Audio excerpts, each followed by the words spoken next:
This is a presentation of Northeast Streaming Sports.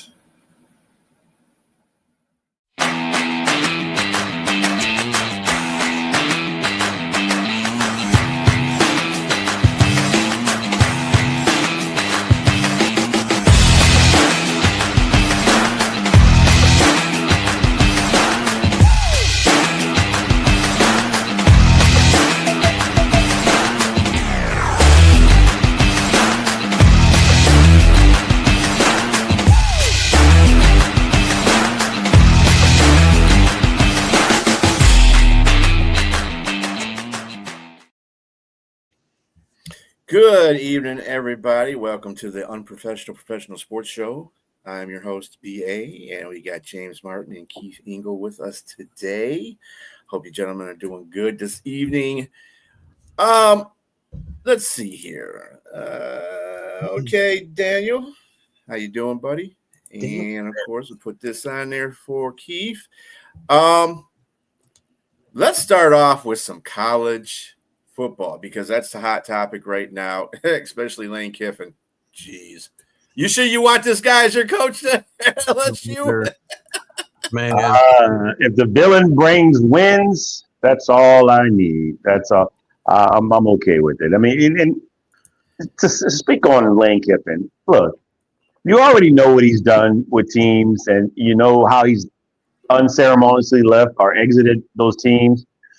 You know what you're getting. So I wouldn't be mad if he leaves us, for someone else and says, toodles, but thank you, but no thanks. I want to go somewhere else. It is what it is. But again, if we can we've had in this new millennium, 3 coaches with 3 championships with LSU. I like him to be number 4. So, and I think he has a great potential to do that with all the money they're going to give him in NIL. $25 million NIL, 7 years, $90 million contract. Let's go. And that's GEAUX. Go. If you can't say it in front of me, don't say it at all. If you got to spell it out, I can't spell. Lane Kiffin is the most duplicitous person. I've backed him a lot, man. This guy has spun a tale that is so not far from the truth on this whole thing. He apparently agreed a week ago verbally to leave. He thought there was going to be 3 choices, right? And there was really only 2. You take the job and leave, you stay and you coach. There was never one in any real world. And forget about all the other examples of coaches that are staying. They aren't the same conference. They aren't going to be a walking billboard for the school that they're going to for 6 weeks. They're going to be whispering in kids' ears to leave. But Lane Kiffin trying to make Mississippi look like the villain in this whole thing is hilarious to me. And I've done a lot of defending of Lane Kiffin. I can't do it anymore. He's a great coach, great football mind, and he'll win games at LSU. I don't know if he'll win championships. For him to say, we had a great chance to win a championship this year. They should let me coach. That's the best chance for it to happen. Well, then why are you leaving? Because you're saying it's a better chance to win at LSU, just like Brian Kelly said. It's not about money for him. I don't know what it's about for him, quite frankly. But then to throw the kids under the bus and also say, well, they met with the AD and he said no to them. And now the players are going, hey, hold on a second. I don't remember any of these conversations happening. Lane is who he is, right? And these things are going to happen. This is not the last time this is going to happen unless the NCAA's got to find a way to fix this. I don't know what the answer is. But Lane Kiffin, all you need to know is a guy like Rick Pitino is speaking up and saying that Lane Kiffin handles this situation about moving on horribly. Well, Rick Pitino, he blamed the NCAA with the timing and all that. But, if Rick Pitino says this is bad, and Rick Pitino's the worst guy for jumping job to job, he's worse than Lane Kiffin. But they win. You got to put it on both people, though. Entities. Both Lane Kiffin and the NCAA as well. Lane Kiffin just taking advantage of what the situation is with the NCAA, but he understands. Look, he's talking now. One person if he didn't tell the truth about the kids, one person he's not going to lie about is both Pete Carroll and Nick Saban. They both advised him to take the job. his right is to go. You're 100% right, James. Although he's in a better situation, probably, I think, at Mississippi than he'd be at LSU, because the leash isn't going to be quite as long at LSU. Sorry, what did I say? LSU. My problem isn't that he took the job. That's his right. His contract says he can leave. Pay us this amount of money, you can get out of here. Just like almost every other coach. I'm okay with that. It's the way he's going, the way he's trying to make the university look like the bad guy here, because I wanted to stay. In what world? If I'm LSU, I don't want him staying, much less Mississippi. I don't want him winning a championship at Ole Miss. Well, maybe they do want it, because he would be that walking advertisement for LSU every time the camera was on him. You'd be wearing everything but, LSU garb probably. But this is the nature of the business, Keith. This won't be the last time. No, and it won't be just with Lane Kiffin. I mean, this is going to disappear, and there's going to be another coach and some other university, and it's going to happen.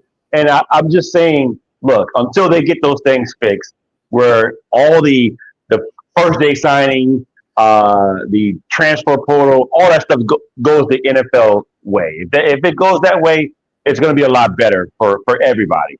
But in this situation, it's ugly because two things are right here. I mean, you got a coach wanting to go to a program that has probably a better recruiting situation and better NIL money there too.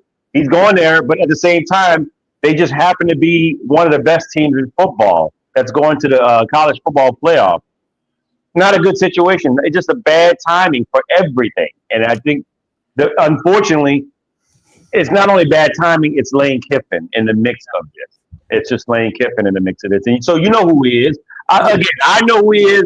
He's that number 5 wife. You know what he's done to everybody else. All the ex-husbands are looking at you like, you don't want to do it. You don't want to do it. But you go on and do it anyway because you see the upside there and you're willing to take the risk, however long it may be. You do want to take that chance, and you're going to put the high price, the big ring on the finger. You're going to give him the big house and the big car, and then he's going to leave you after you got your use out of it. Listen, if there was a poster boy to be the first guy this to happen to, Lane Kiffin's a perfect guy, as you mentioned, with his track record at Tennessee and USC and the Raiders, and gets fired championship week by Nick Saban. So as the offensive coordinator, he's a perfect guy for this to happen to. And again, I'll defend his right to go do this. He's got a right.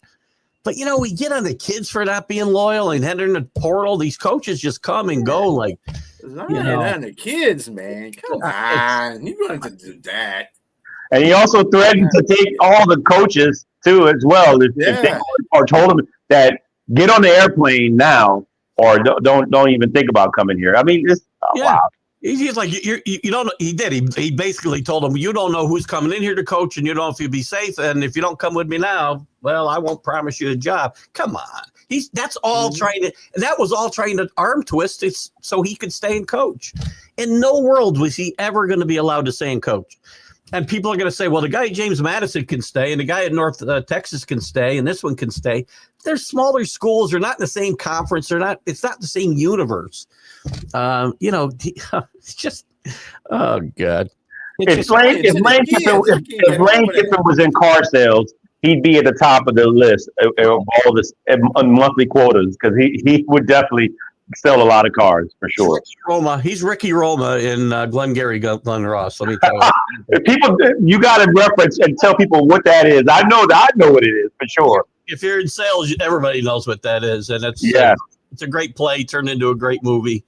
And by the way, he wouldn't have just been Ricky Roma. He also would have been stealing the Glengarry leads as well. He would be stealing the good leads. It's a great.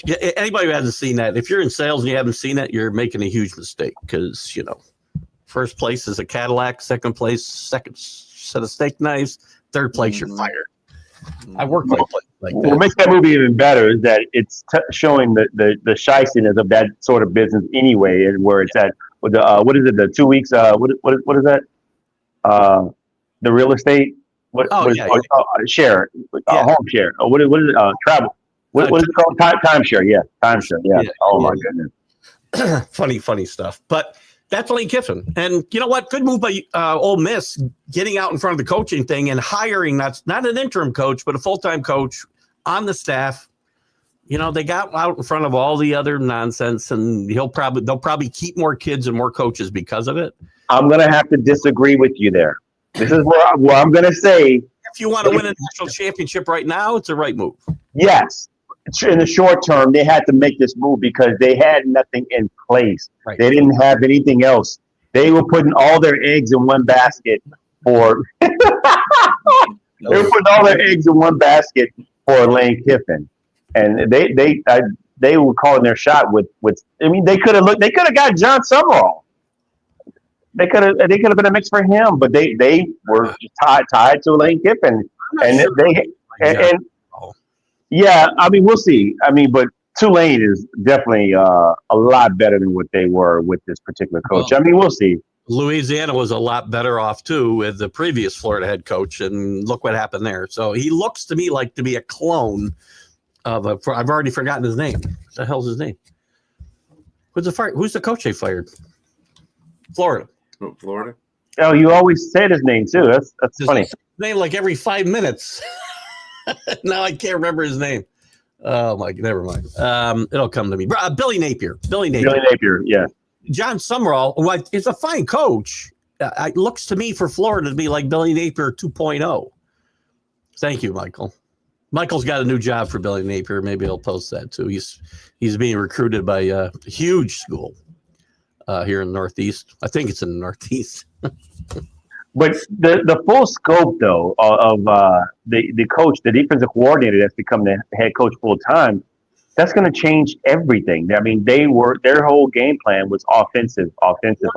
There, Charlie Weiss Jr. is still there as the offensive coordinator, so that will have some cohesiveness for this team. Wait, you sure he left? No, he didn't. He stayed. Unless he decided to leave after he decided to stay. Let me check. Real quick. Charlie Weiss Jr. I think he's coming to LSU, man. Yeah, well, hold on. He returns to Ole Miss for the playoffs. Yes, that's what they were allowing him to do. That's a whole nother can of worms, which tells me that this is how do you do that and not let the coach? That to me, this is all emotional stuff. This is drama. There's so much stuff swirling around this whole thing for like on the peripheral that ticks me off. How about the committee? Why doesn't the committee penalize? And I don't want them to penalize these kids, by the way. I don't want this. It's not their fault. 2 years ago, they penalized Florida State for losing their starting quarterback. All they did was go undefeated. The rest of the kids, there was a lot of other kids on that team besides the quarterback. I understand he was a key to the team, but still, they gave him no chance to compete for a championship. I thought there was a chance this committee not would drop them right now, but put them in a position maybe to fall out with the results this weekend, but they moved them up. They moved them up, yep. Lane Kiffin leaves. So it's very interesting that they aren't consistent either. To me, if an important cog of your team, you said 2 years ago, an important cog of your team leaving is that important that we can't let you play for a championship. Why is a coach not leaving, falling under the same blanket? To me, this is hypocritical now this is where I blame Ole Miss and say this is hypocritical on your part. You could have just let the coach do this, and then yet that the offensive coordinator in Charlie Weiss Jr. is going to LSU, but you let him come back to coordinate. That doesn't make any sense. When he plays in Chambliss's ear, he'll be saying the whole time, he says, we're going to be running this at LSU all next year, so get used to it. and then to the wide receivers and the running back, yes, Lacey, everybody, they're come on over here. They're recruiting them, yes, for sure. I'm surprised that, if he's already decided I'm going to LSU, that, they let him come back. He probably should have kept his mouth shut. I'm not saying he didn't and not say he was going, right? So right. But this is the ugly world of college football today. So we might as well get used to it, I guess. And it overshadows, championship weekend, which, there's some games that are, why are we even playing? I'm like Ohio State and Indiana. Why are we playing? You really don't need to play the game. But you got a couple that are really important. Mm-hmm. especially the Big 12 game. Big 12 is that's very important. 12 can change everything. As we talked about before we started, I mean, Notre Dame, who we all thought was safe, gets dropped a spot behind Alabama. Everything I read, I assumed Alabama and BYU lose and Miami's going to be in. No, they got like a 5% chance to get in, even if Alabama loses. And I get it. You shouldn't penalize a team that's playing an extra game in Alabama.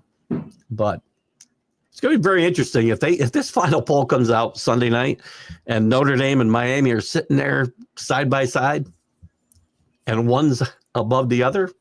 They might change their mind. They could change their mind. They said, I don't know where it's not. I don't know if it's written down in some kind of, bylaw or something for the committee, but they said when it becomes to two teams next to each other in the standings, head to head will be the tiebreaker.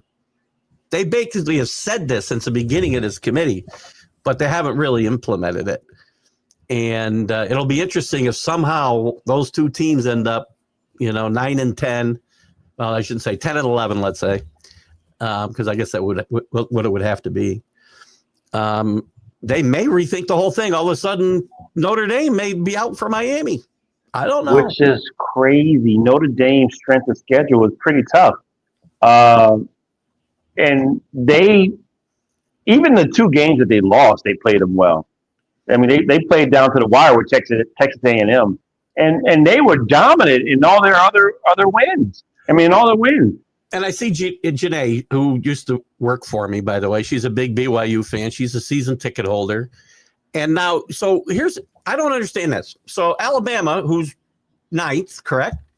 They play Georgia. Mm-hmm. And everything I'm reading, don't matter if they lose, they're still in. They're not going to drop them out of the playoff. But if BYU doesn't beat Texas Tech, there's no way they're getting in. Why would they be dropped?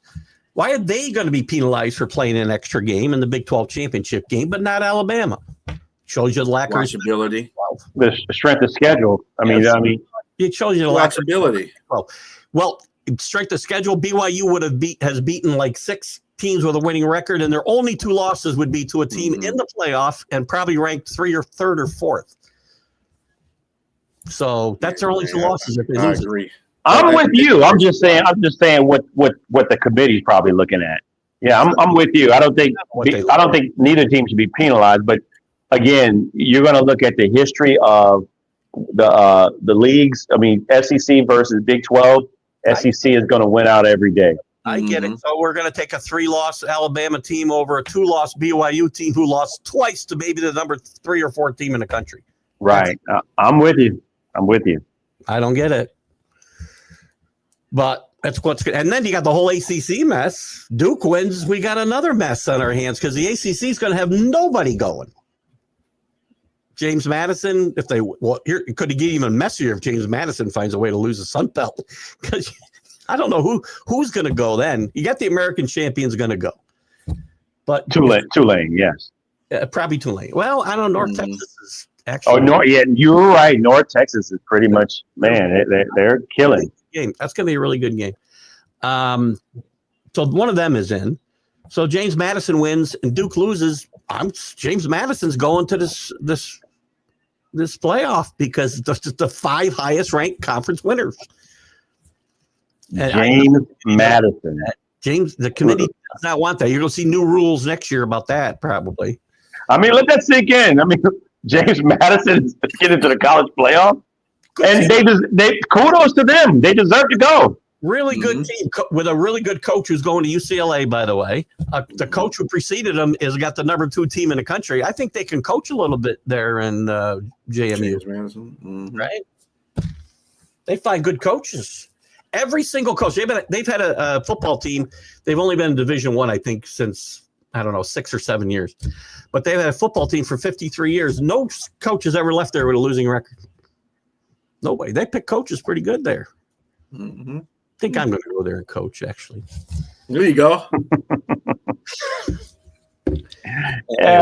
Stick to the video games. I'm ranting all over the place here. Jack Hurst. I'm like Jack Hurst Jr.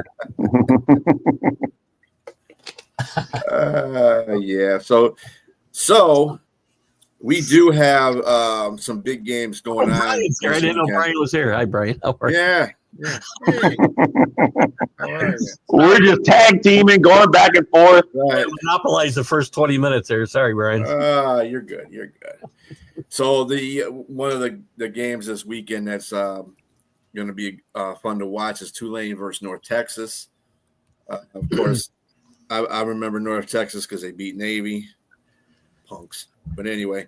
Interesting coaches that have taken other jobs, by the way, as we talk about that. Both those coaches are on their way to new positions. Mm-hmm. I got to give you my Mighty Sharp barbershop imitation of the Jewish guy in the barbershop talking about he whipped Joe Lewis's ass. No, but more so. They beat Navy's ass. Hey, Navy got America. They gave Navy a little bone anyway this week when they ranked them in the top 25 in the playoff poll at least. Mm-hmm. Not going to do them any good, but much better than Army. Army had a decent year. Yeah, they had a decent year. Okay, not great. I can't sure.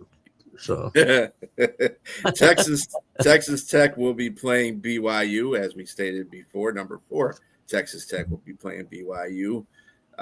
Number 3, Georgia will be playing number 9, Alabama at Alabama. And number 1, Ohio State will be playing number 2, Indiana. That's the one I'm looking forward to, and I really think Indiana can beat them.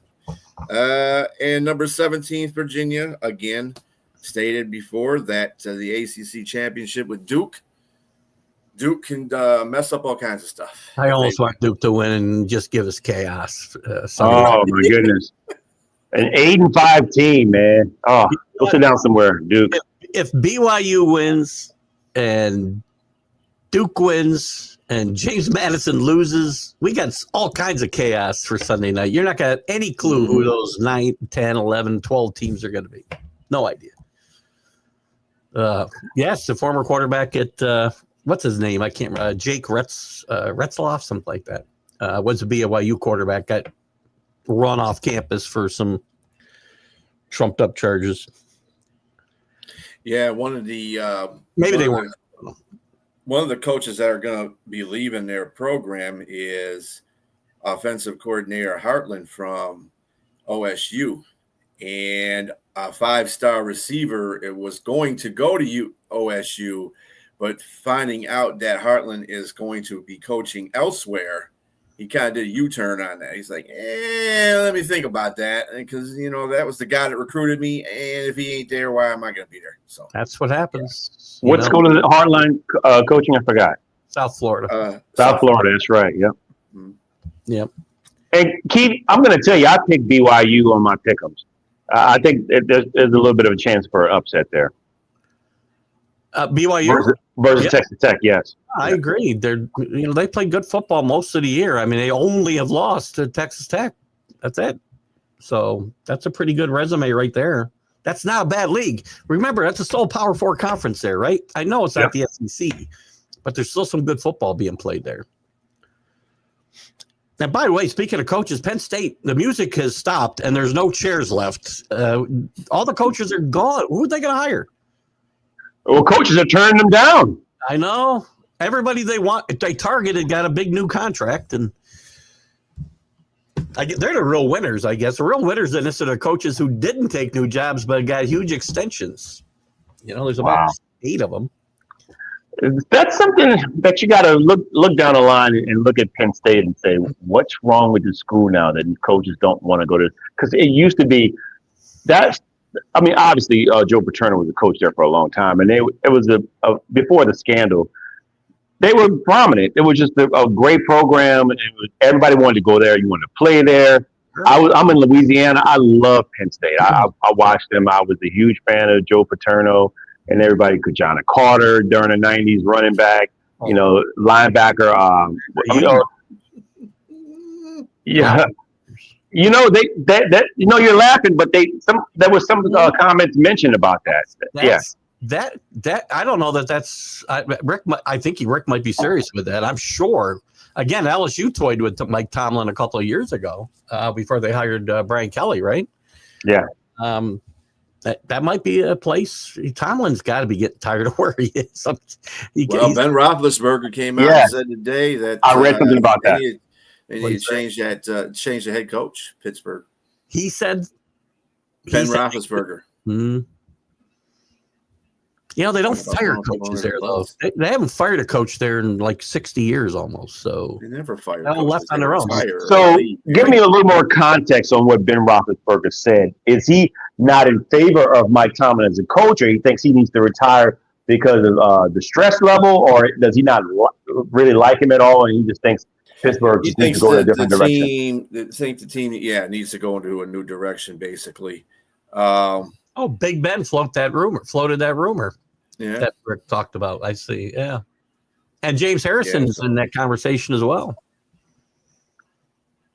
So it wasn't necessarily anything bad to Mike Tomlin. It was just like the Steelers just need a change at that position, head coaching position, and because he thinks that he said that he thinks that Mike Tomlin is burned out, and that's the reason why they're there.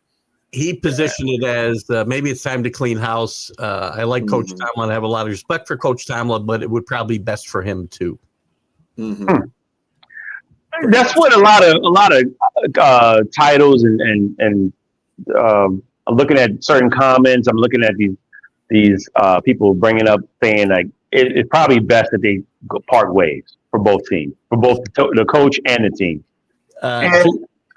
James Harrison's a little more straight to the point. He said Monday something has to be done and added that he doesn't consider Tomlin a great coach. That's a little more direct to the point. If you Harrison doesn't never cut corners, and when he talks, that's for sure. He's never hindsight is always 20/20. It's always easier to say things when you're not in. Yeah. I mean, come on, James. Was he? You won a championship in 2008 with that same coach, and I mean, I don't care how you slice it or whatever. You still got to lead men, and you went to 2 Super Bowls. You lost one, you won one. I mean, it's what it is, man. I mean, I'm not saying that Tom probably shouldn't get take a seat and go somewhere else and try something different. But I'm not going to be. I don't like former players to come out and speak like that against their coach, man. It's what it is. I mean, if it's something that you have a problem with, just leave it in house. I mean, but again, that's James Harrison, though. So he's kind of controversial to me. Yeah, without a doubt. I think Pittsburgh fans are really, really, really tired of this whole situation with Mike Tomlin. Oh, they would chant and fire him. Yeah. The fact that they were booing him again when they were playing Buffalo, that tells many tales right there. Look, my team had the greatest coach of all time. He needed to go when it was time to go, right? I mean, doesn't mean he wasn't a great coach, but the things had passed him by. It was done. You needed fresh air. We didn't get it right away. That's the same thing with Mike too. Yeah, I think he needs. I don't even think he needs to take another job. I think right now he just needs to settle down and. What is one of his kids is doing something football? It's kind of like the Jeff Fisher Titans and Marvin Lewis Cincinnati. Mike Tomlin's head and shoulders above those two guys. Oh, I think. Yeah. I think he's a great coach. He was a great coach. Whether he is now is debatable, but I don't think that diminishes what he did prior. 2 trips to the Super Bowl and a win. It's pretty good. Yeah. A lot of coaches out there don't get that or anywhere it's close to that, who we think are good coaches. So, Marty Schottenheimer, Marty's not with us anymore. And rest in peace, Marty, but you're right. I mean, Cleveland and San Diego, he had some of the best teams, man, and he's gotten them at least as far as AFC championships, but that's it. I mean, he basically is Bill Cowher 2.0 because I think they have the same number of Super Bowl wins and the same number of appearances, right? So, I mean, it's great to have stability 3 coaches in almost 60 years is never going to happen anywhere ever again.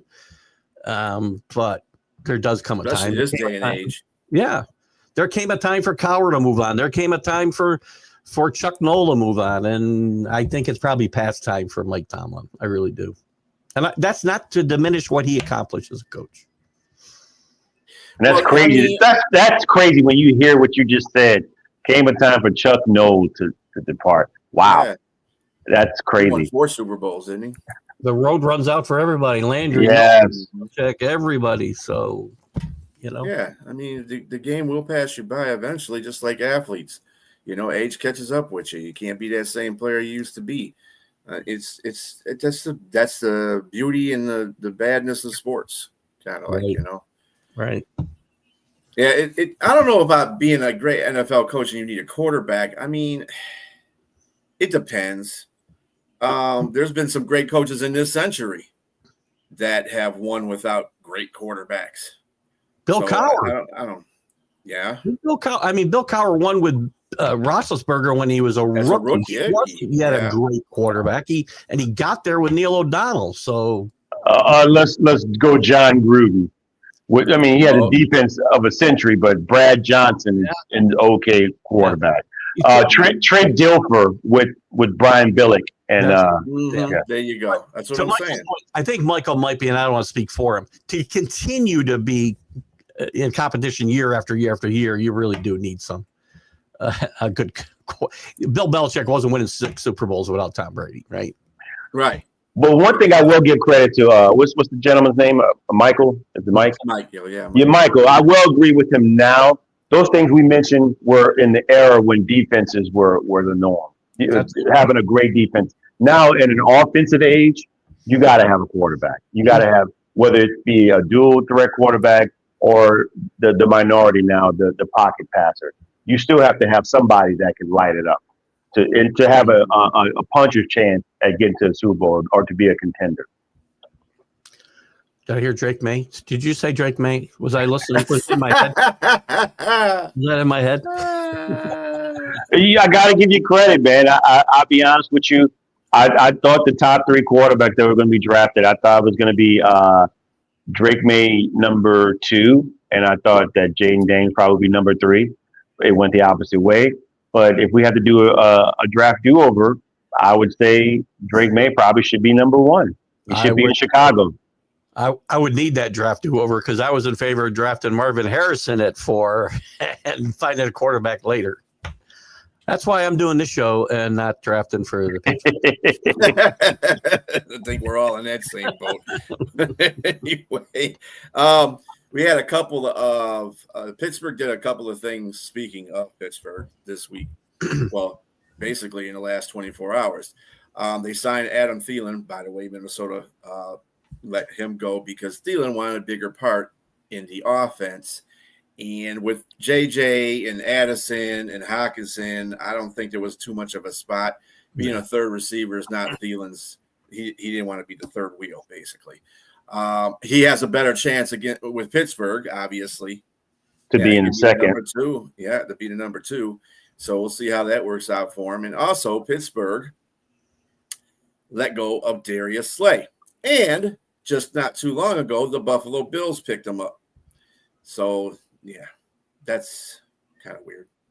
So the Adam Thielen one, I mean, the writing's on the wall. I think there's the writing's on the wall. Hey, so how you doing? Brings herself up.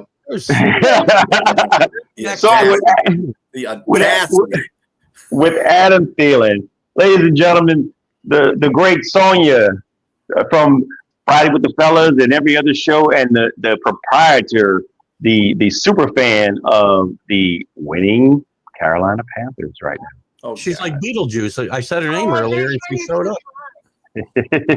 Yeah, but bewitch. But as I was saying about Adam Thielen, I think the writing's on the wall. If you can't beat out some of the other receivers, and clearly JJ and what's the other guy's name? Number 2.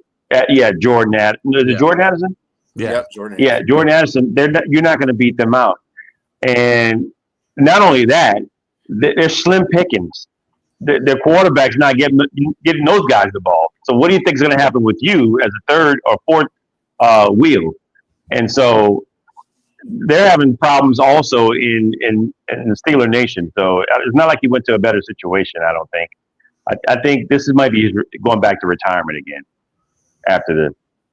And I don't think Well, this I is going to mean, work he's out. got at least he's got a quarterback that's going to throw to him. I mean, you know, albeit a rusty one, but it's better than JJ right now. He's got a quarterback that's throwing his receivers under the bus. That's going to throw him the ball. Yeah. Mm-hmm. Mm-hmm. Also, Ravens signed tight end Andrews, to a 3-year extension worth a reported $39.3 million. Nice. So he's shored up, getting ready for his retirement package. And he's going to hold on to the ball now in the playoffs. That's in the contract. He caught the bag. He caught the bag with all the money. Now he's got to catch the football. Yeah, there you go. You catch the bag, you got to catch the ball, buddy. That's how it works. And this is another thing I got to mention about the Philadelphia Eagle fans. Come on.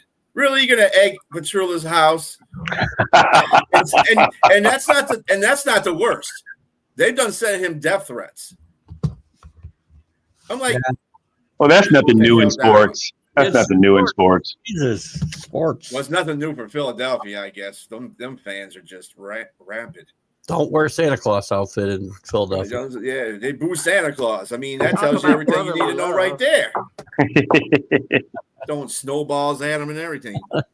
Jackass. Anyway. I guess you got to be a bad Santa in Philadelphia. So. That's why they got a jail in the stadium.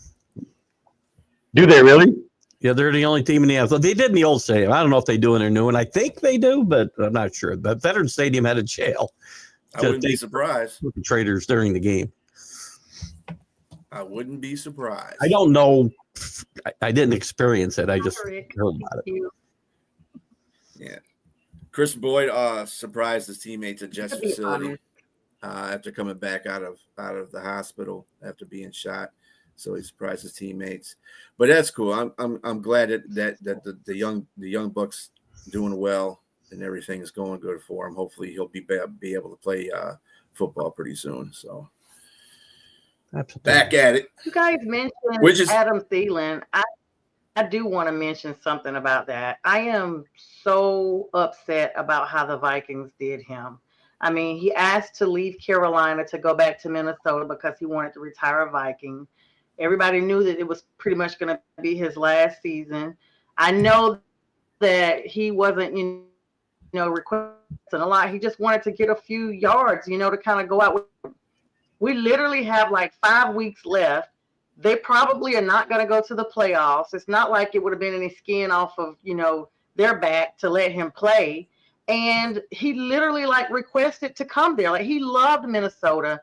And all he asked was for a few little repetitions here, just a few yards to get on TV, end it out, retire a Viking. Now he's instead of just going ahead and saying, okay, or trying to work it out, they were like, we're just going to give you permission to just go look elsewhere. That was just so, I know there's no tears in football, but I just was devastated, especially because I love Adam Thielen. I'm a Thielen fan from when he was with the Vikings. Then he came to the Panthers, and he's just a really cool guy. He didn't deserve that. To be fair, okay, he wanted to be a prominent figure in the offense, which wasn't going to happen with JJ and Addison there in the first place. Second place, they have a quarterback controversy going on there with every quarterback that they put in behind center. So, and nobody's getting the ball, not even JJ. JJ's having a hard time getting the ball himself. So why would you this? I think they did this out of respect to Adam Thielen, to tell you the truth. I think they did him a solid. They said, he wants to be a prominent person on the offense. They Pittsburgh said, hey, we'll take you because we need a number 2. They don't really have a number 2. And that's basically, you got your 1 and 2 now. And that's good. You're going to go out, pretty much on the top. He knows he's going to be retiring after this year. He just wants to be part of something. He's not part of anything in Minnesota right now because Minnesota's not a part of nothing right now. Their quarterback situation is tore up from the floor up. So they weren't going to come back to Carolina. Bryce would have targeted him. And he said he wanted to be part of a team that has a playoff possibility. And so far, so good with my guys, you know. Well, I mean, hey, playoff possibilities there with Pittsburgh too. So I mean, yeah, they always anything can happen. Yeah, so I mean, they always go to the wild card, and then go to the couch, and go home, and then go home. Right? Yeah.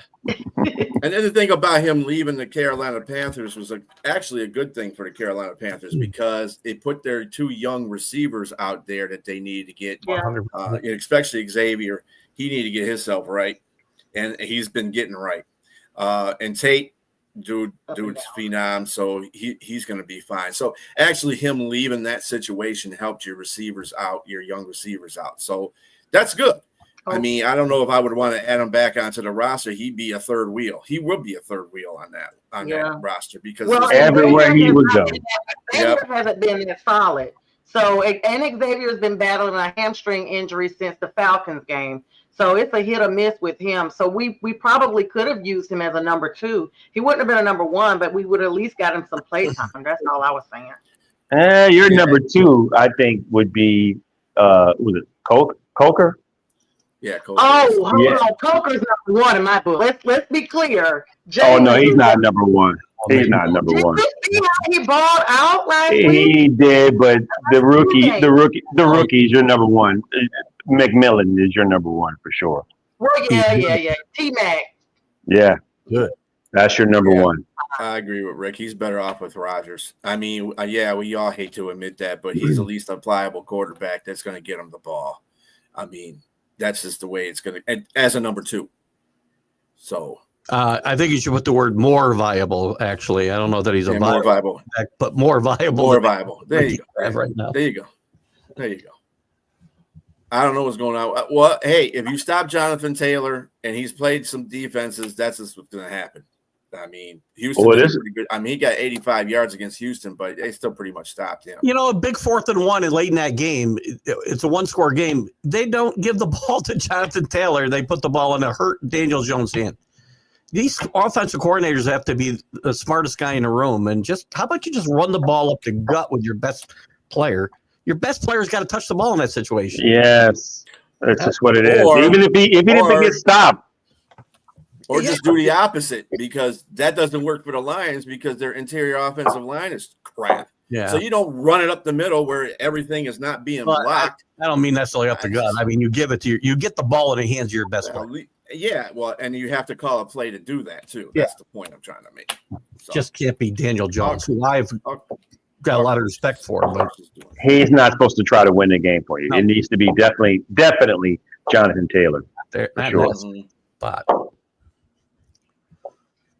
I mean, his numbers overall, to Michael's point, Jonathan Taylor's not the problem here. He's averaged almost 6 yards a carry this year. Yeah, so that's pretty damn good in the NFL. He's been awesome this year. Nobody can stop a run. Jesus.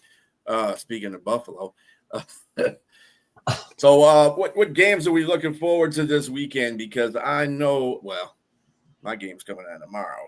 I don't know. Panthers are on a bye. We deserve it. Yes. Panthers house. And then they got a four game tough road. That's basically the remainder of the season. Listen, your team's got one of the bigger games of the season tomorrow night. That's a huge matchup for both these teams. If anybody's going to continue momentum one way or the other, this is a big game for both these teams. The Cowboys are playing much better defense. That's a big game. Better. I know one thing. Dan better bring his real barrel because he needs to call more of them type of game than the stuff I've been seeing lately. How about getting some? He doesn't need to be calling plays. He don't. Huge mistake, by the way. But his ego is so big. He took the play calling away from Morton, which I thought was a mistake in the first place because you're not giving the offensive coordinator, enough rope. You know what I'm saying? Let him call the plays and get used to the play calling for Detroit instead of sitting there. Oh, well, I don't like this, so I'm just going to take over the play calling duties because you don't like something. Right. Give him a chance. You gave Ben Johnson a chance. Ben Johnson was 1-6, so you gave him a chance. So why not give this guy a chance? So my question is, those early games that you guys were winning, who was coordinating? Who was calling the plays there? Wasn't it Morton? That was Morton. Mm-hmm. That's what I'm saying. So my thing is, you got to look at the issues at hand, and it's not the coordinators, the deficiencies that you have on your offensive line. That's it, interiorly. That's the main problem. And if you could try to fix that and patchwork it, let the offensive coordinator figure out some other things that can mask those problems. I mean, I'm just a sideline coach here. I don't know what to do there. Head. I mean, I've been saying this since the beginning of the season. The interior line is they're gonna go where the Lions. You know, if they don't do well, the Lions are gonna do well. If they do well, they're gonna do well. That's the whole point. That was the whole focal point of this whole season to me. And I don't know the reason why they didn't re-sign Zeitler. That was not a very good decision. I felt the front office made. I shouldn't have let him go. I know he wanted to go back to Tennessee to be with his family and stuff like that.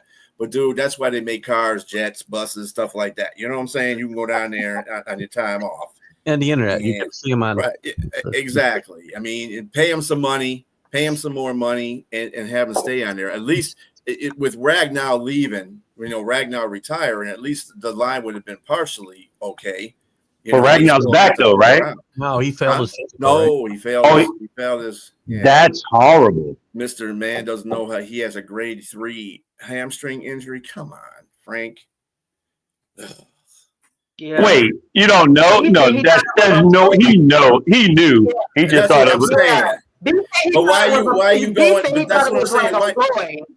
You wait till the last minute, just like you wait till the last minute to retire. You wait till the last minute to bring your behind back here, and then you knew you had. You can't tell me you did not know you had a grade 3 hamstring or a hamstring issue in general. Unless he got it on the team. Unless he got it trying to get to that last turkey wing on the table, like before somebody else grabbed it. On the way getting out of retirement. I don't know. That's what happened. Anyway. You said, Keith, that's what happened to you? It was a career-ending injury. It was a tragedy. He's retired now. So. He's all on those cruise waters. That's right. They put him back in retirement again. They put him back on the shelf. Said thank you, but no thank you. That's horrible. Yes. A lot of big game in it. Go ahead, Keith. Go ahead. I was going to say Colts Jaguars is another one that's a huge matchup. The Colts need to right ship. Jaguars, surprisingly, have continued to find ways to win. I don't think play great football, but they're finding ways to win. Aren't they leading the division? Well, they're tied. I don't know what the tiebreaker is, but well, this game will definitely tell. Just to be it right here. Will be part of it. Yep. Yeah, I think this is where we're going to see Jacksonville for who they really are, actually, because they're playing a good team, very, very good team. And that division is anyway. But Houston, I mean, Duval. They may be Indianapolis, and then they got a big game themselves. Houston, they got to play the Chiefs in Kansas City, and they're only a game. Yeah. Huge is game. That a big game? Is it a big game, really? I mean, for Houston, it is. They can shake up that whole division if they win. Indianapolis beats Jacksonville. They're still in a wild card hunt too if they win. And no, my point is Kansas City has been losing. So has it become a big game is it a bad deal for the Texans? The Texans defense is they just gave up 31 points, Kansas City to who was it? Who beat them? Dallas. They gave up 31 points to Dallas. Now they're about to face a more formidable defense that might shut Patrick Mahomes down. So this is tough going for Kansas City, and it may not be a big game for the Texans. It may be just okay, we're going to beat the crap out of you and move on to the next game. Well, I got a question. Well, I guess it's going to be a play for Kansas City. So if Kansas City is like, okay, so at the beginning of the season, of course, we all talked about Travis Kelce getting engaged and probably hanging up his cleats for family life. With Kansas City looking so bad, you guys will probably retire or he'll try to wait and come back one more time to see if they can, be more formidable for a playoff contention. I think he comes back again. I'm not counting this team out this year yet, by the way. The Kansas City, I've learned not to count out until they're dead and not breathing. And they find a way to get things done. And I think Kelce might come back one more time. Well, they're still in the hunt. They're still in the hunt. So I think Kelsey's had a better year this year than he had last year. But they don't have no rifle for the hunt, so the Wascally Wabbit is outrunning them. They have no weapon to take them out. The hunt is over. Oh, if they're Elmer Fudd, then they're done. They are done. You still have to run the football in the NFL. They can't run the football. That's their biggest problem in my mind. Yeah, they are I don't want to bring up the mascots in this one, Texans and the Chiefs. They have ugly history. Put it that way. They better draft Jeremiah Love. Historically, in real life. So, you don't know. But, I mean, the Texans and the Lions are pretty wicked enough. They're both in number 8 spot. They're both 7-5. They both have games they need to win. Mm-hmm. But I mean, Kansas City needs to win too. Dallas needs to win too. These things matter. Dallas definitely needs to win because they got the Carolina Panthers nipping on their butt, and Carolina already beat them. So if they lose, guess who gets to jump over? So there you go. So I know we have about 8 minutes left, but have you guys seen the basketball? Any basketball news of the Chris Paul situation and the Giannis Antetokounmpo situation? Yes. Mm-hmm. I haven't heard. I just text you guys that Chris Paul got released. I text you guys since y'all been on here that Chris Paul got released. The Clippers came out and made a statement. And they just was like he's out of there. Like what all happened? I missed it. What's up again, Danny? So the situation with Chris Paul is that he hasn't been talking to Ty Lue. He hasn't been talking to Ty Lue for weeks. So that, to me, that's sort of like a hostile environment because I mean you can't not talk to your coach. And they said they keeping some things in house in regards to what was going on, but most things is that his leadership style was not matching with what that of the head coach. To me, that causes a lot of division. That can have players that might side with Chris Paul, and then players, of course, will side with the coach. And then you got the terrible situation with Kawhi Leonard, whatever he's got going on off the field, and he's constantly in load management. And then the biggest elephant in the room is that they're 5-16. They're just not a good team at all. And to me, Chris Paul, CP3, is no longer CP3 anymore. He's CP 0.3.325 or something like that. He is a shell of what himself was. I mean, clearly, he's old. He's close to LeBron's age. So I think he's too, right? Didn't he say he was done after this year? Yes. But with that said, I mean, if this was CP3 of 2008, they probably get rid of the coach. They keep CP3 because he's the forefront of the team. But you can't be a distraction to your team when everything else is going bad and you're like 1 foot out the door into retirement. Fair. And Giannis is out there talking about his future with the Bucks. I thought he said his future. He's been looking bad for a while. Didn't he say talking about his future with the Knicks? That's the way I heard that. He said he wants to sit down and talk whether or not he wants to stay or go somewhere else. Look, they talked both the not Lawrence Frank, that's the Clippers. The GM here and the organization in Milwaukee, including Doc Rivers, had him. Let me see, maybe. But again, as someone who's probably going to be a leadership role, that's it. I mean, he may give you a steal or two here and there, maybe a 3-pointer, get a few assists, but the triple-double guy is gone. That's not going to happen anymore. he could be good for like this to spell what's his name off the bench.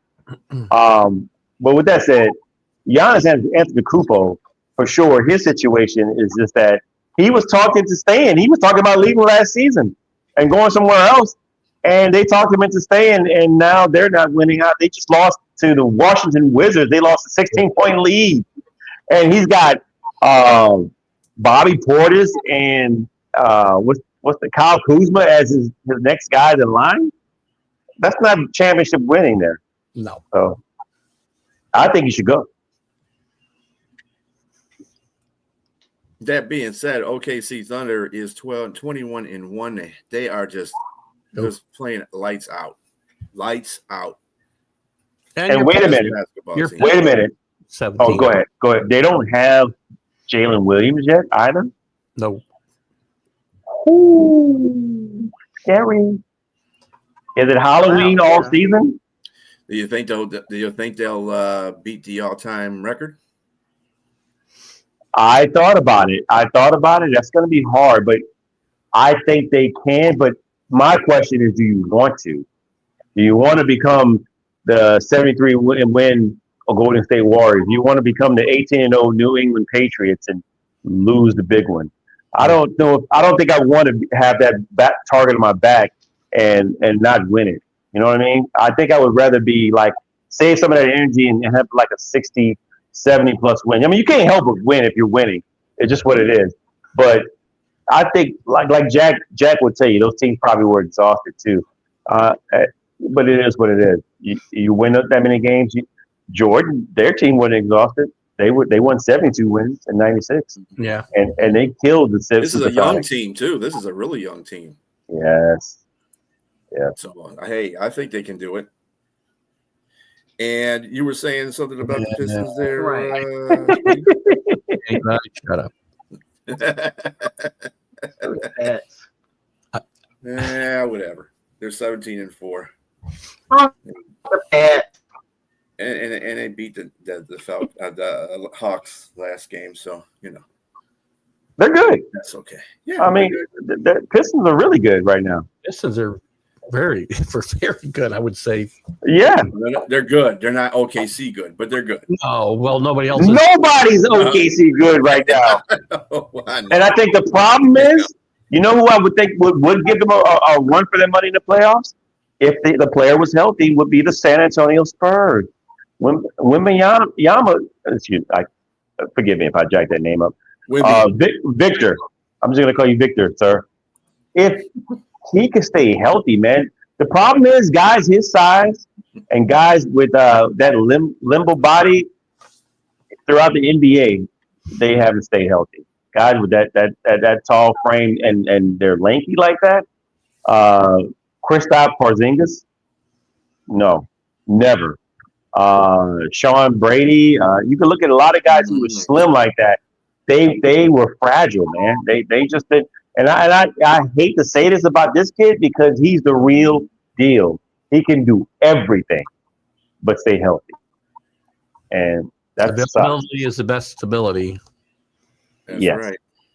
Yeah. Speaking of which, your boy in New Orleans. Please. When does the show end right now? I don't want to talk about it. I told y'all last Friday. Didn't I say it? Keith, you probably didn't see it. Me, J Train, and B Striller were on Friday with the fellas just last Friday. And I literally brought up the conversation. Does the Pelicans need to go ahead and move on while he's healthy? Because we already know every season he gets injured. And we had a little discussion about it. And I was like, because y'all know it's coming. He's going to get hurt. Oh, my God, it wasn't even a week. You spoke. I always wanted to bring him to New York. I don't want him in New York. He's hurt all the time. And I would see the show live, by the way, if you guys would do it at a reasonable hour. Geez, I'm in bed like 2 hours at a time. It was 9 p.m. All right, Jack. I only been in bed an hour. Right? You're tired. You don't do nothing but travel and sleep. You can stay up to 9 o'clock, sir. Are you taking Geritol, Keith? I take he don't need it. He's too young. Gallon at a week. Right. Yeah, you're not Jack's age. Come on. He takes Bourbon tall. Getting close. Jack's getting back into life with the pins. Oh Lord. I'm just kidding. Wow. Here's a picture I didn't need in my head. Yes. I'm just, Jack, if you're watching, I'm just kidding. Jack, if you're watching, I'm just joking. Jack is like probably the most spryest, oldest guy I know. Yeah. Yeah. He's like 7 feet tall too. I know that. He got himself a new car for his birthday. Yeah. What? He got him a Subaru. He got a Subaru, right? Subaru, I forgot what it is. I forgot. A Forester. He got a Forester. Forester, that's it. Yeah. Yeah. He gonna be here till he 130 years old driving that car. I know all Subarus have all-wheel drive, and I asked him, Jack, you like the all-wheel drive? He's like, I don't know anything about that. I just got the car because of color. And drive. It was new. Right. Anyway, on that note, we will leave you, good people. I am BA. We got James Martin and special surprise Sonia and Keith Engle. Keith Engle's got another show coming up. Yes, sir. Make sure you take turn in that. And everybody, have a good evening. And I got my show at 9. I'll see you guys at 9. Forgot me.